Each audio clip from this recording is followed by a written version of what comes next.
Halo, selamat malam. Baik lagi dengan gua Om Ardi Gendut. Selamat malam teman-teman. Menjelang malam. Jadi gua mau bahas satu pertanyaan yang cerdas ya. Pertanyaan yang nggak kepikiran gue juga ternyata. Iya ya, perlu ditanya ya. Jadi gini, pertanyaannya dari Mbak siapa tadi? Baru saja nanyanya. Jadi Om, kalau top up tuh kena penalti nggak sih Om? Nah, selama ini kan nggak kepikiran kan, teman-teman kan mau top up. Sebenarnya kena penalti nggak Om? Nah ya, gue mau bahas sedikit nih mengenai top up kena penalti. Sebenarnya teman-teman, jadi gue secara ini dulu ya prinsip ya. Top up itu setiap lembaga pembiayaan pasti beda-beda jenisnya, beda-beda caranya ya. Ada top up yang kredit yang lama dicairkan dilunasin dulu pakai sendiri. Ada beberapa teknis top up ya gue udah bahas di setahun lalu lah, mau lunasin sendiri atau kredit yang lama dilunasin sama pencairan bank yang baru. Jadi misalkan teman-teman punya kredit yang lama nih, dilunasin sama top up-nya, kredit yang top up-nya, sehingga tinggal sisakan satu pinjaman kredit yang baru yang top up-nya itu ya teman-teman ya.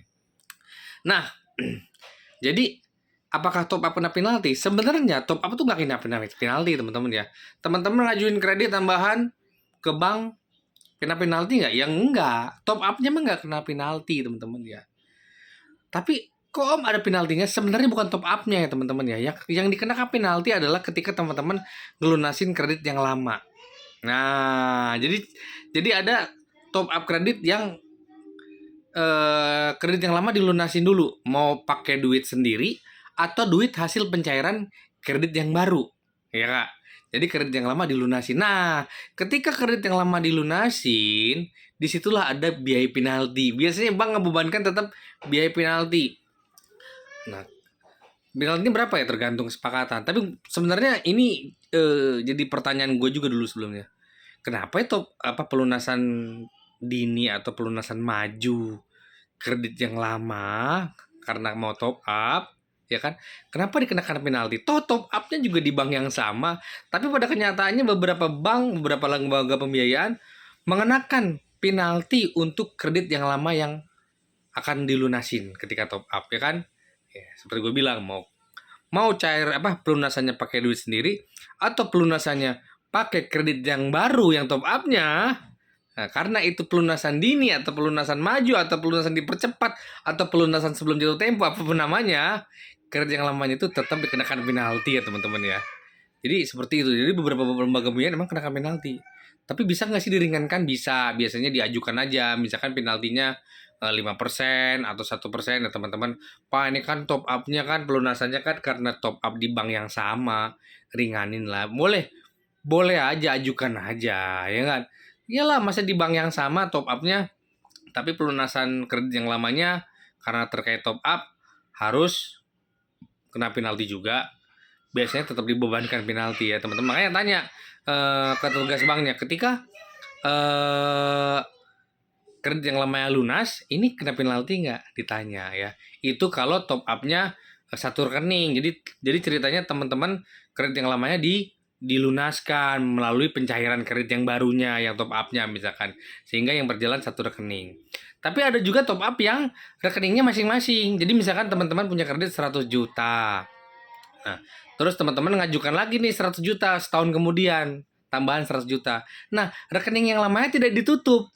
Teman-teman ngangsur dua rekening pinjaman. Itu biasanya nggak kena penalti lah, karena kan tidak ada yang dilunasin, ya kan? Tidak ada yang kredit lamanya ditutup, nggak. Kredit lama berjalan, kredit top up yang baru berjalan. Itu tidak ada penalti biasanya seperti itu karena tidak ada yang dilunasin duluan kan.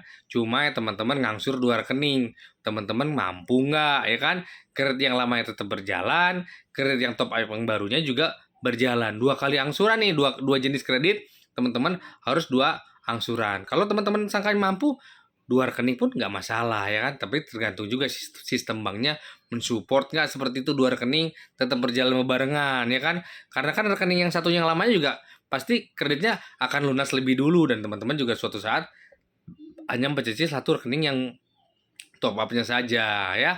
Jadi teman-teman sekali lagi ketika teman-teman top up tanyain ini top up-nya seperti apa? Apakah kredit yang lamanya dilunasin atau kayak boleh berjalan dua rekening secara bersamaan, kredit yang lama sama kredit yang top up-nya ya kan? Kalau memang kredit yang lamanya dilunasin, apakah kena penalti atau enggak? Itu perlu ditanya, ya. Kalaupun kena penalti, bisa diringankan nggak? Bagaimana mekanisme meringankan penaltinya? Ya, misalkan dengan surat atau apa, karena kan top up-nya di bank yang sama. Nah, ini pertanyaan bagus. Silakan konfirmasi teman-teman ya, atau teman-teman punya pengalaman mengenai top up, silakan komentar aja di kolom komentar. Teknisnya gimana sih top up di yang pernah teman-teman lalui, ya nggak? Apakah kena penalti, atau diringankan penaltinya, atau seperti apa, ya? Oke guys, itu aja yang bisa gue sampaikan ya. Mudah-mudahan bermanfaat. Sampai ketemu lagi di video gue selanjutnya.